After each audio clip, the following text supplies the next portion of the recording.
Hello, hello, hello, everyone. Welcome to another episode of Avenue A, and happy Friday. We made it another week down in this crazy, crazy world of ours. I hope you all had a good week. Thank you so much for tuning in. If you are watching or just joining us, please drop a comment and say hi and say maybe where you're watching from. I love to see who's in the audience tonight. Also, if you're a recurring viewer, welcome back. And if you'll notice, I have upgraded my background and I'm very excited about it. So I got some lights that I kind of set up on my bookshelf, and I've been spending a lot of time kind of like rearranging things to give the best professional live stream experience possible, because I'm always trying to level up. So I hope you enjoy.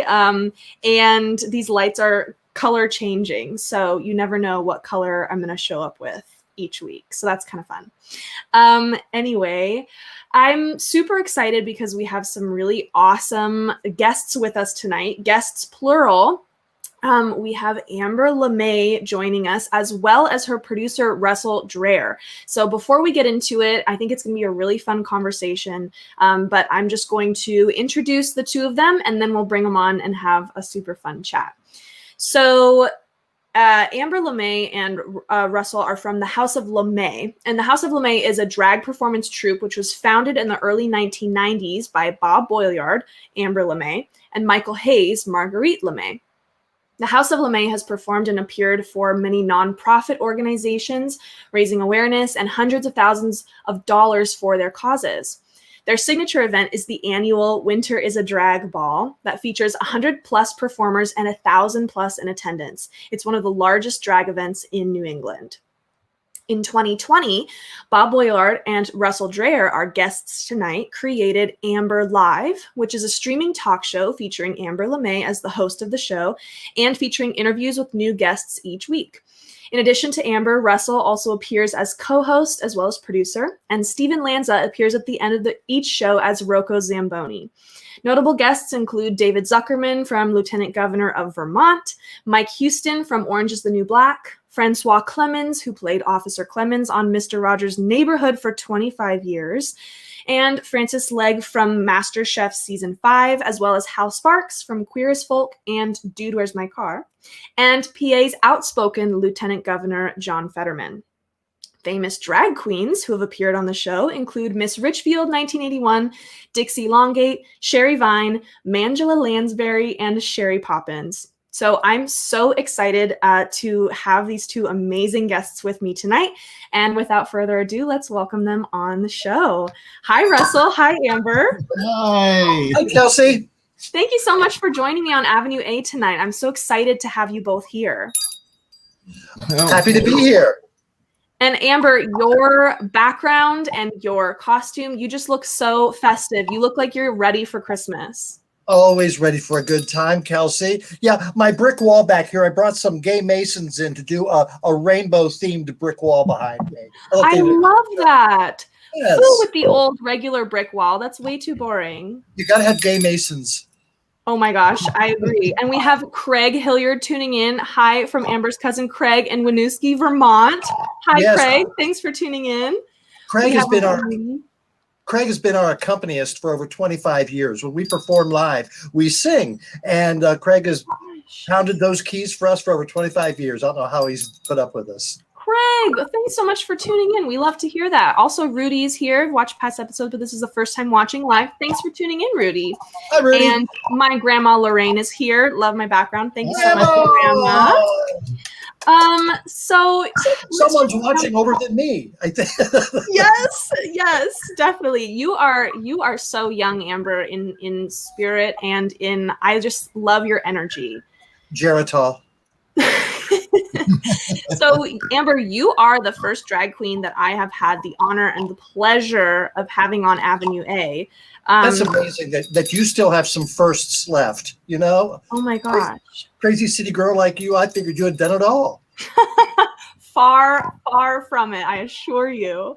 But I'm wondering, Amber, can you talk a little bit about how long you've been doing drag, and then also what it's been like for you transitioning from in-person performing like we used to do into this virtual moment? Well, they're very similar stories because back 26, 7 years ago, Mike Hayes and Bob, we like to sing live and perform. But no one really wanted to see Mike and Bob. And there was some drag queens in Burlington, Vermont here that people just loved and laughed. But, they were fun, but they didn't have much talent, as far as we thought. but the crowd loved them. Oh, Cherry Tart and Yolanda, we love you. And anyway, the crowd loved them. And we looked at each other and said, we can do that. And so we decided let's put on a dress and do a show. So that's how the Sisters LeMay started. And then we were having so much fun that people said, well, can we help you? Can we play along with you? We said, sure. And so that's when we created the House of LeMay by adding cousin Craig and our cousin Lucy Bell LeMay. She's our foreign exchange student from Mississippi. But she's part of the show. Cousin Crystal and cousin Nanette, and we just keep growing. And we've created this village called Beaver Pond, Vermont, that we tell stories about. And then the COVID started. And we couldn't do what we normally did, go out in public and perform and make people smile. So one Sunday afternoon, I was sitting in my living room and I said, what the hell? I might as well just get online and start talking. And so that's what I did. And for a couple of weeks, Russell would call me up afterwards and say, well, you should have done this. Well, you should have done that. I said, well, you do it. And so then he did. And then other people just said, well, you're having so much fun. Can we help you? And again, we just started creating this team that has helped create Amber Live. And we'll be doing our 39th episode this Sunday night. 39th episode. Wow. Congratulations, you guys. Thank you. That's so exciting. So is that 39 weeks then? Are you going live once a week? Yes. Yes. Can you even believe it's been 39 weeks and counting? I know. Oh my gosh. I have to play producer for a minute. Amber, do you have your headset in? No, I don't. Could you grab it? Do you have it? It's somewhere.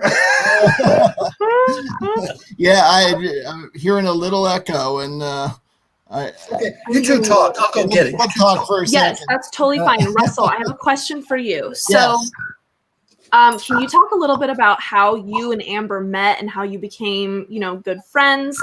And then Amber sort of started talking about this, but I'm really interested from your perspective, sort of the origins of Amber Live and how you guys came to where you are now, like at 39 episodes. Okay, well, we met a long, long time ago when I was living in Vermont, and I was helping run a theater company called Green Candle Theater Company, which I believe still exists up there. Some of my friends are still up there and occasionally involved with it. And we were doing a show, and the director of the show had a part to fill. And look at that. The director said to me, I know who we want in this part. And he said, I want Gay Bob. And I said, who's Gay Bob?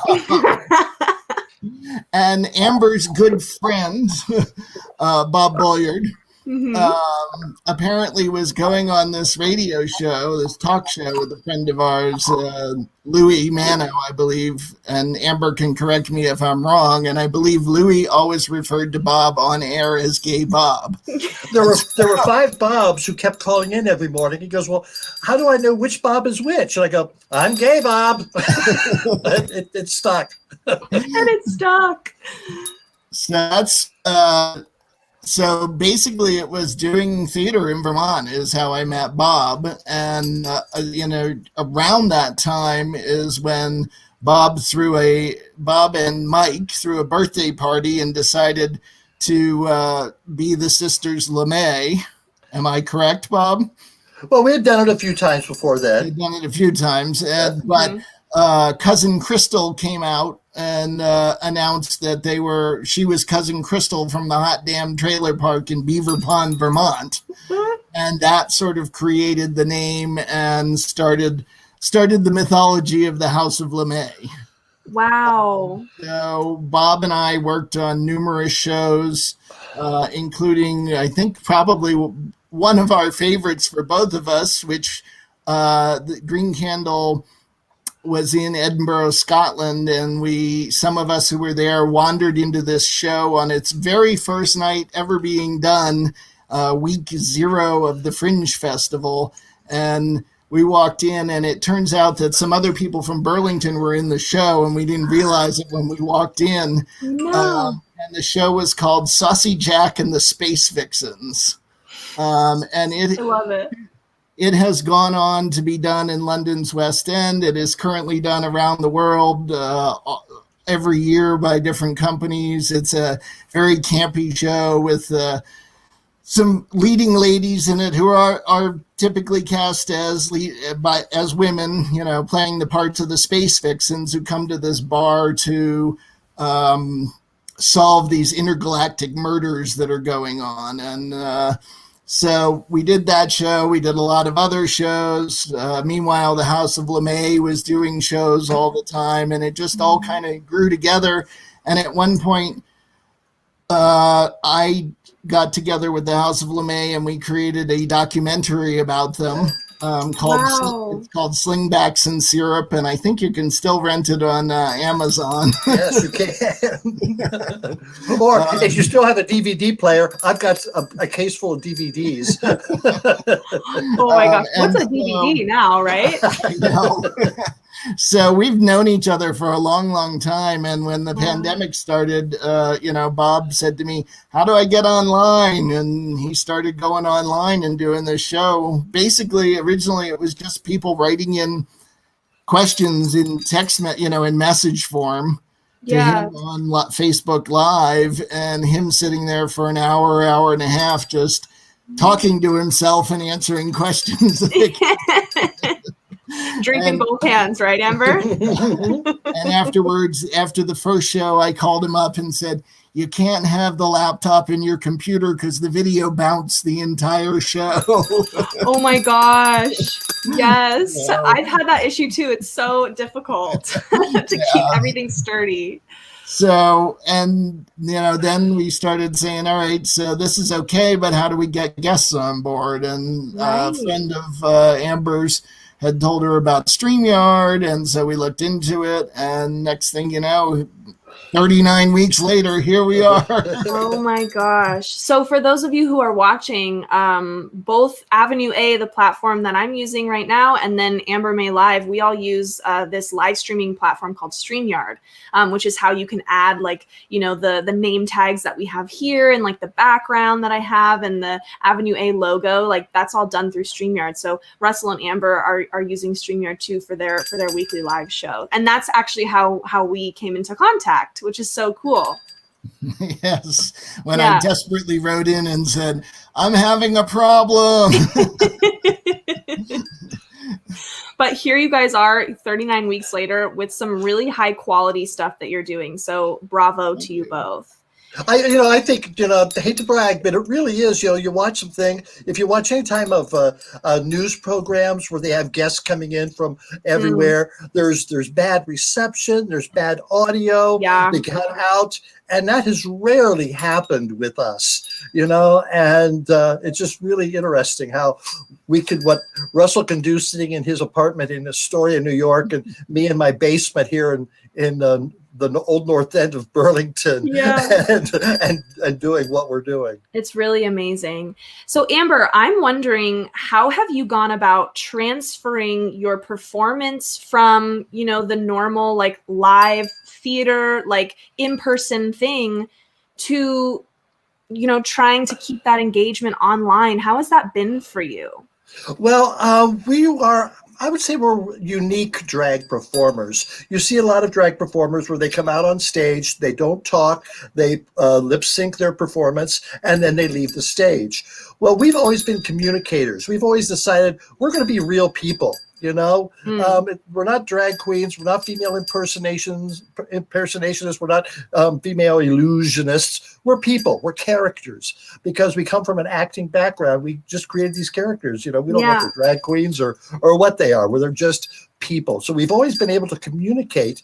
And so it really wasn't that difficult for me to transfer my talents of communication from stage to the screen here, because like I said, all of our shows had a storyline to it, a little plot, some jokes, and so it was always communicating. So I find this very similar, except I can't hear people laugh, and I know they're laughing. I know they are. Oh, they are. Oh, they are. They might be laughing at me, but that's okay as long as they're smiling.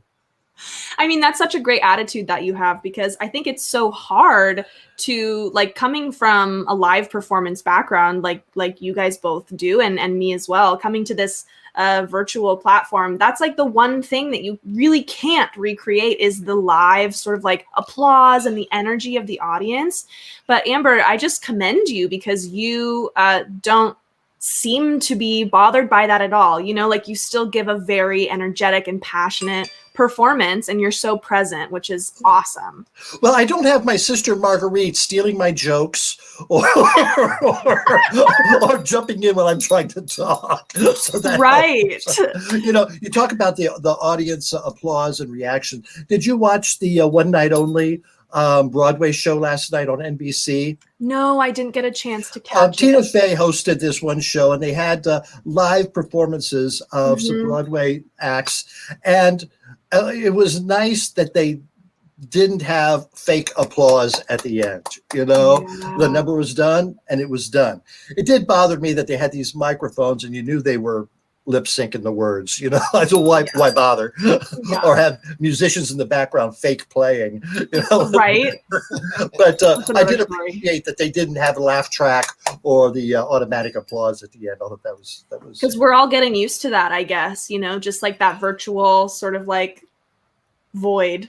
But it's yeah. I've always hated TV shows with laugh tracks, you know, because they just sounded so phony. I go, well, that wasn't funny, you know. It's I can decide when to laugh. Totally. So, you know, y'all have been going live for, what is it, 39 episodes? Is that what you just said? It, like, that blows my mind. It's so exciting.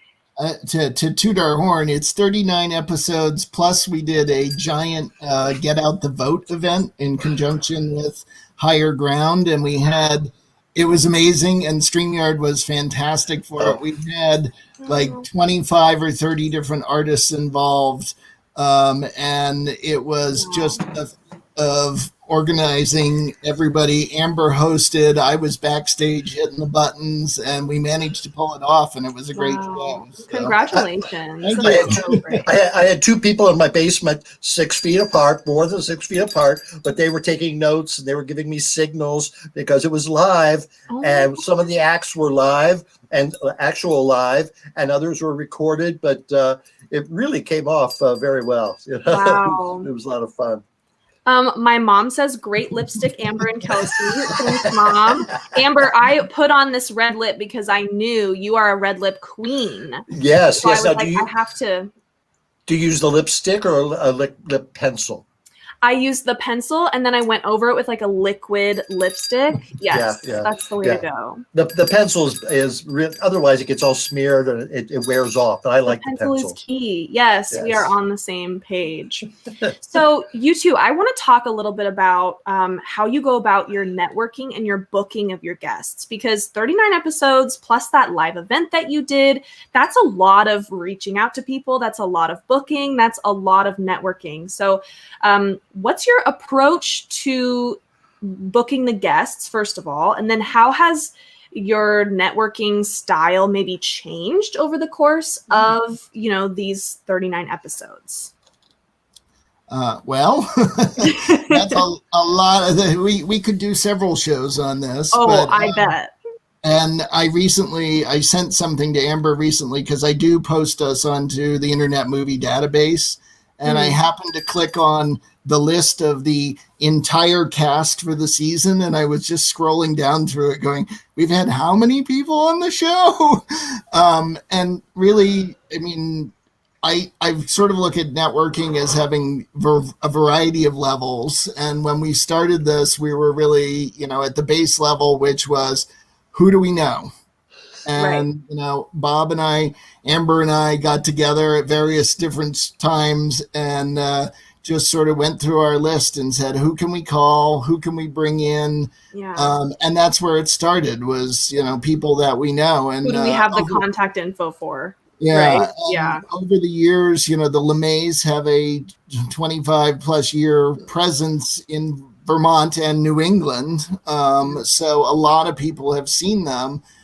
They perform out in Provincetown every summer during Carnival Week. They perform or host at the Winter Rendezvous event. It's a big ski weekend in Vermont. And so there were all these people that they knew. And so we just started contacting those people. And that list included some greats like Miss Richfield 1981 and the Lieutenant Governor of Vermont.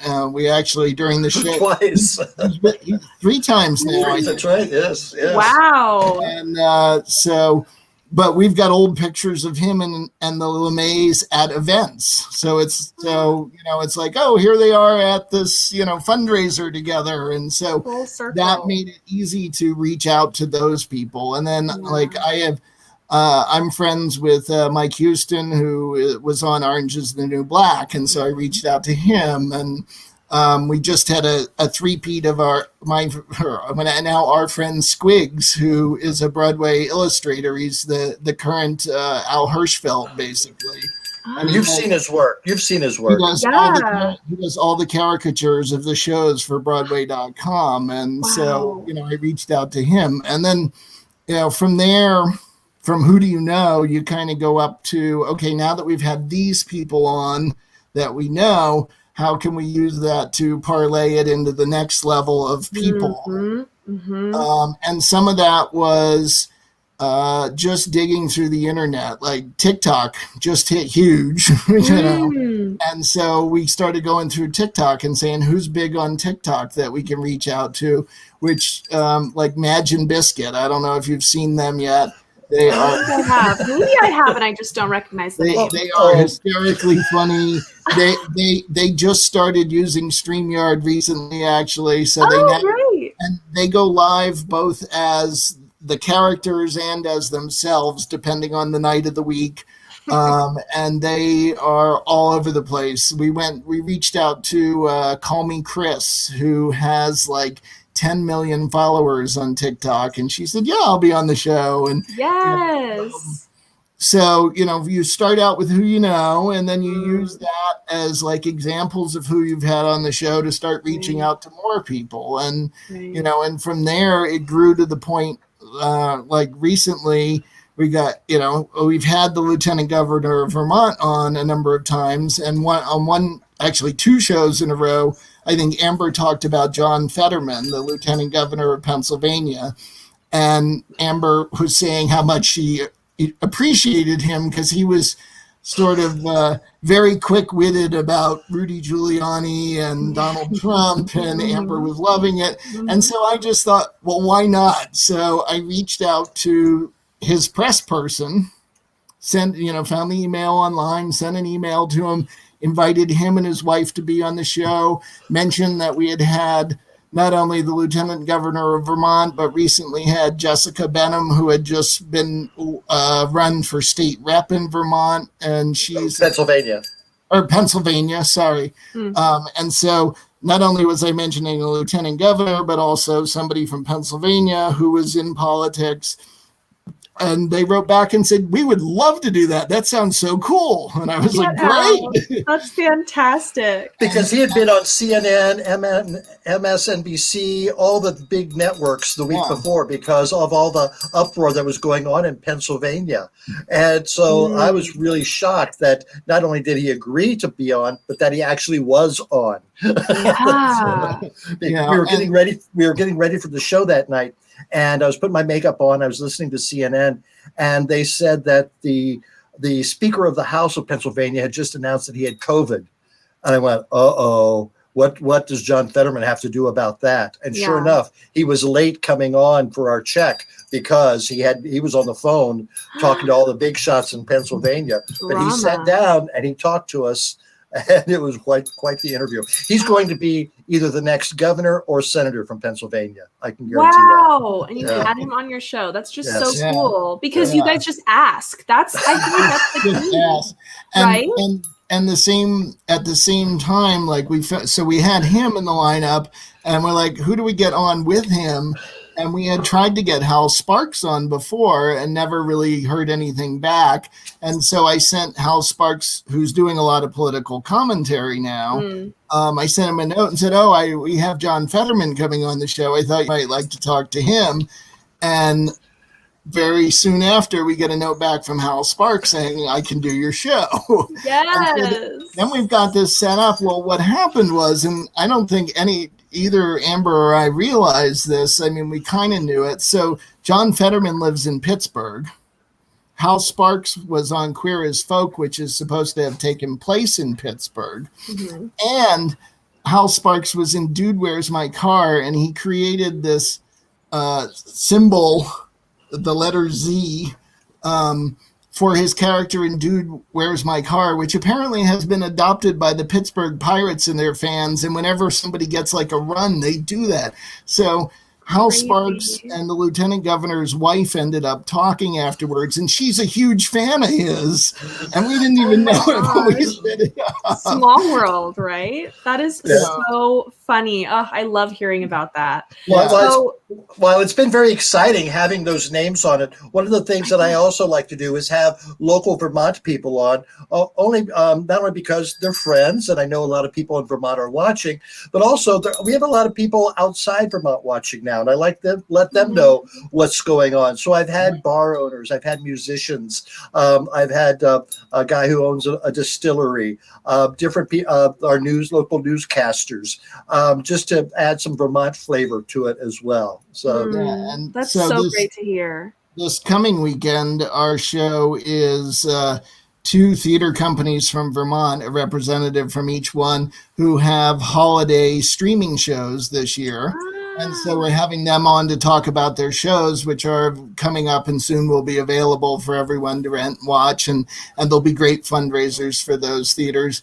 And then as a third, we also have an interview with the Sisters of Perpetual Indulgence from Boston, who are doing a show called Rouged, which is based on Scrooged or Christmas Carol. So there we have both Vermont and Boston on the next show. And then the show after that is a Beaver Pond Christmas, which is a lot of the characters from Beaver Pond from over the years will be contributing both live performances and recorded songs, and it'll just be a fun Christmas variety show.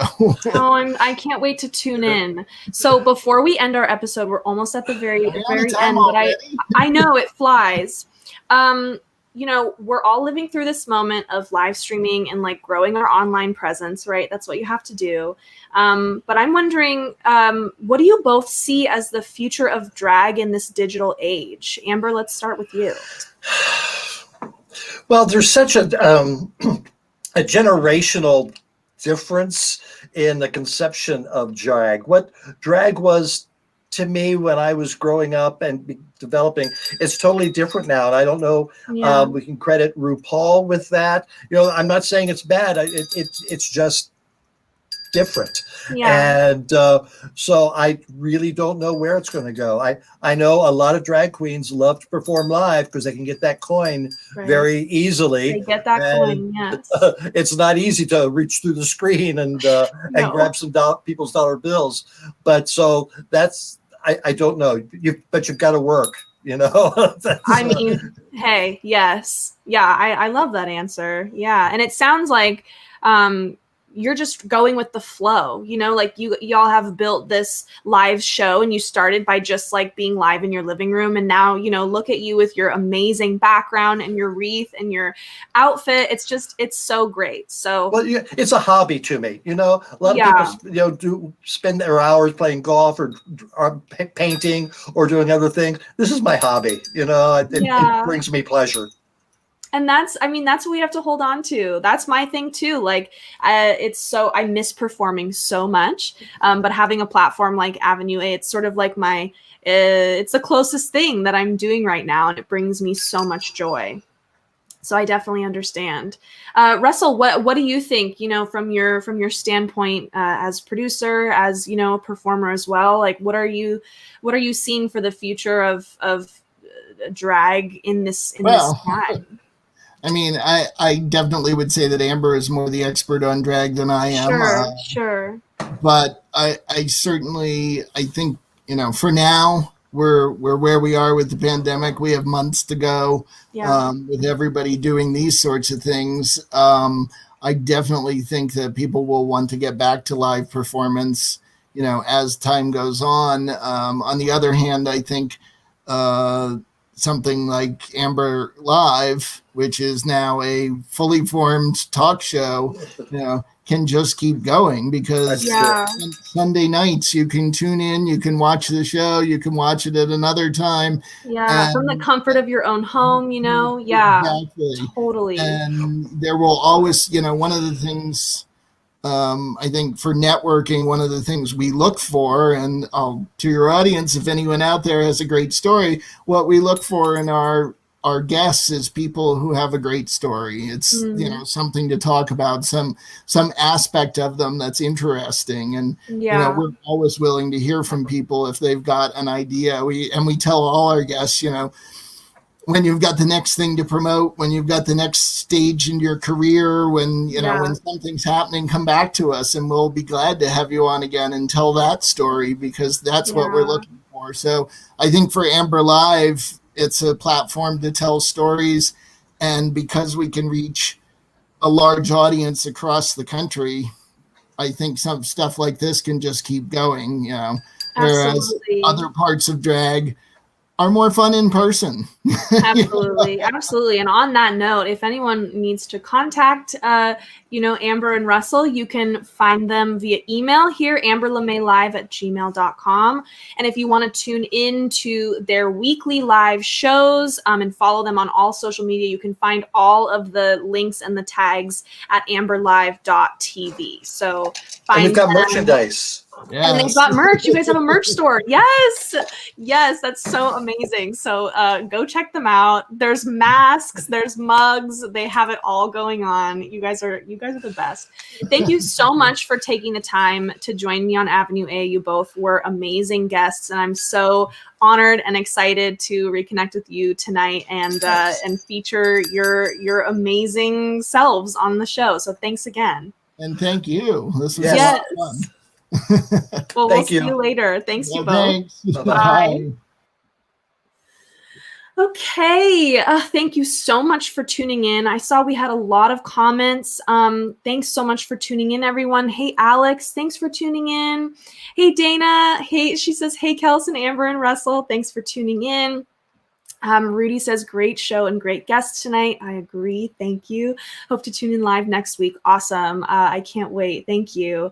Larry says, even when the pandemic ends, I hope that Amber Live continues. I sure hope so too. And it sounds like it's going to. So never fear, Larry.